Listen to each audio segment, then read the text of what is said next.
पेण शहरातील कोळीवाड्यातून दरवर्षीप्रमाणे याही वर्षी आई एकवीरा देवीची मानाची पालखी कार्ला गडाकडे प्रस्थान करत भक्तिमय वातावरण निर्माण झाले। चैत्र शुद्ध सप्तमी निमित्त निघणारा हा पालखी सोहळा पेणकरांसाठी विशेष मानाचा समजला जातो। यंदाही या मानाचा पालखीचा मान पेण कोळीवाड्याला मिळाल्याने भाविकांमध्ये उत्साहाचे वातावरण पाहायला मिळाले।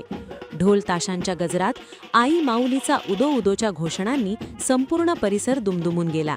या पालखी सोहळ्यात महिला, पुरुष, युवक आणि लहान मुले मोठ्या संख्येने सहभागी झाले होते। पेण शहरातून वाजत गाजत पालखीचे प्रस्थान करण्यात आले।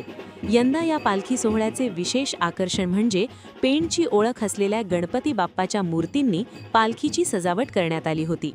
आकर्षक सजावटीमुळे पालखी सोहळा अधिक नेत्रदीपक झाला होता। श्रद्धा, परंपरा आणि एकतेचे दर्शन घडवणारा हा सोहळा भाविकांसाठी भक्तिमय उत्सव ठरला।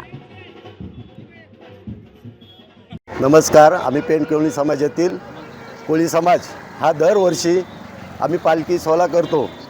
यंदा 2026 हा पण आमचाच मानाचा आहे।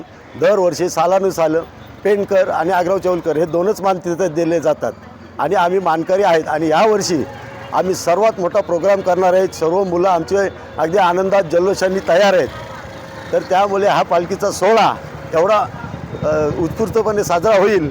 मी सर्व जनतेला याचीच मजा बघायला मिळेल। तुम्हाला यूट्यूबवर बघा, कशावर बघा, पण ही जी पालखी सोहळा आहे आमचा यंदा जोरदार होणार आहे याची निश्चित आम्ही खात्री देतो।